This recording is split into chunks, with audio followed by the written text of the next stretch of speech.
Hello friends, स्वागत है आप सभी का आपके अपने चैनल में। इस समय कोरोना महामारी से जूझते भारत में पिछले कुछ महीनों से भूकंप आने की संख्या में बढ़ोतरी हुई है। बार बार भूकंप आ रहे हैं और सबसे ज़्यादा भूकंप दिल्ली और एनसीआर में आ रहे हैं।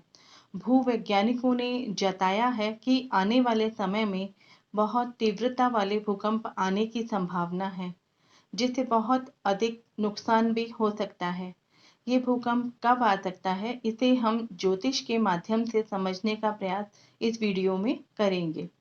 भूवैज्ञानिकों का मानना है कि धरती के अंदर 7 टेक्टोनिक प्लेटें हैं।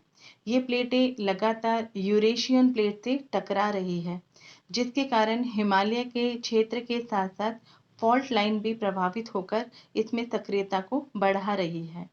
वैज्ञानिकों ने यह भी दावा किया है कि दिल्ली और हरियाणा के आसपास 5 फॉल्ट रिज लाइन है।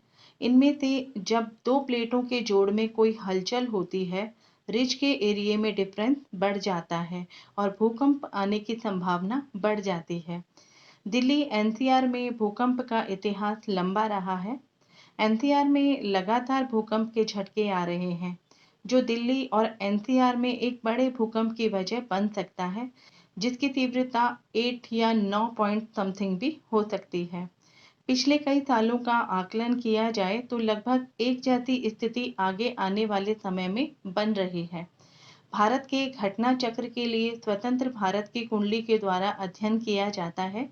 संबंधित वर्ष में किसी घटना के घटित होने की संभावना में प्रत्येक वर्ष की वर्ष कुंडली के अध्ययन किया जाता है, जो चैत्र शुक्ल प्रतिपदा के दिन बनाई जाती है।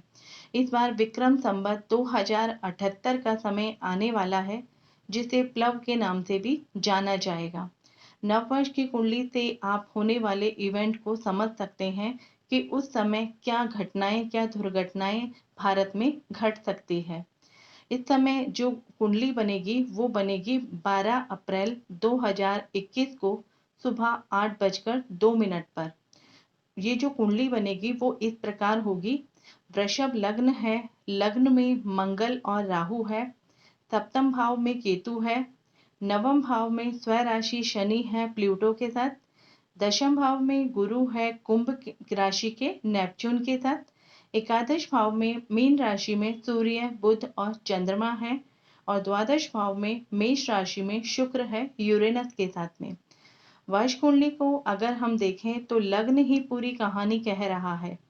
स्थिर राशि में मंगल राहु का होना, लग्नेश शुक्र का वीक होना, चतुर्थ भाव खाली है लेकिन उसे 12th लॉर्ड मंगल और 8th लॉर्ड जुपिटर देख रहे हैं।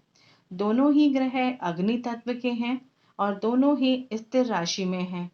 चतुर्थेश अगर सूर्य की बात करें तो वो भी अग्नि तत्व के हैं, जो नीच के बुध के साथ बैठे हैं।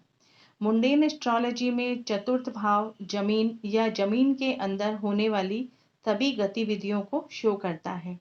मंगल लग्न में ही राहु का प्रभाव लिए हुए है और चतुर्थ भाव को देख रहा है, जो जमीन के अंदर होने वाली अचानक अनहोनी को इंडिकेट कर रहा है, जो एक बड़ा भूकंप इस समय आने की संभावना भी बता रहा है और इसकी जो मैग्नीट्यूड है वो भी काफी हाई हो सकता है, जो दिल्ली या हरियाणा के आसपास आ सकता है। केवल भूकंप ही नहीं आएगा, बल्कि इस समय पर वाटर से रिलेटेड कोई दूसरी प्रॉब्लम भी साथ हो सकती है, जैसे सुनामी आ सकता है या बहुत हैवी रेन हो सकती है। और ये जो दिल्ली के आसपास का जो एरिया होगा कि भूकंप की आने की संभावना कहाँ होगी, वो साउथ दिल्ली की ज़्यादा दिखाई देती है। साउथ ईस्ट दिल्ली भी हो सकता है और साउथ वेस्ट दिल्ली भी हो सकता है। इसके अलावा 31 अगस्त 2020 या फिर थर्ड वीक ऑफ दिसंबर 2020 में भी किसी भी तरीके की मेजर प्रॉब्लम भी हो सकती है, चाहे वो कुछ भी हो सकती है। कुछ डेट मैंने अपनी रिसर्च के हिसाब से निकाली है। 12 अप्रैल 2021 से लेकर 19 अप्रैल 2021 का जो समय है वो एक बड़े अर्थक्वेक की तरफ इशारा करता है। इसमें से 17 अप्रैल और 18 अप्रैल की जो तारीख है वो बहुत इम्पोर्टेंट है। इन दो डेट्स में भूकंप आने की संभावनाएं ज़्यादा हैं। एक और डेट मैं दे रही हूँ, 26, 27 और 28 मई 2021। इन डेट में बहुत बड़ा अर्थक्वेक आने की संभावना है। इन दोनों समयों की दशा की अगर बात की जाए तो इस समय की जो दशा सीक्वेंस है वो भी बहुत बेनिफिक नज़र नहीं आ रहा है और जन का धन का हानि भी दिखा रहा है। ईश्वर करे अर्थक्वेक की ये मेरी प्रिडिक्शन अगर सही होती भी है तो जन धन को कोई भी हानि ना हो। हम सिर्फ अपना एस्ट्रोलॉजिकल एनालिसिस देते हैं अपनी रिसर्च के द्वारा। बाकी तो ये सब चीज़ें वक्त के ऊपर और ईश्वर के ऊपर निर्भर करता है। आप सभी ऐसे समय को देखते हुए महादेव की, शिव की आराधना करें और अपना और अपने परिवार का ध्यान रखें। धन्यवाद।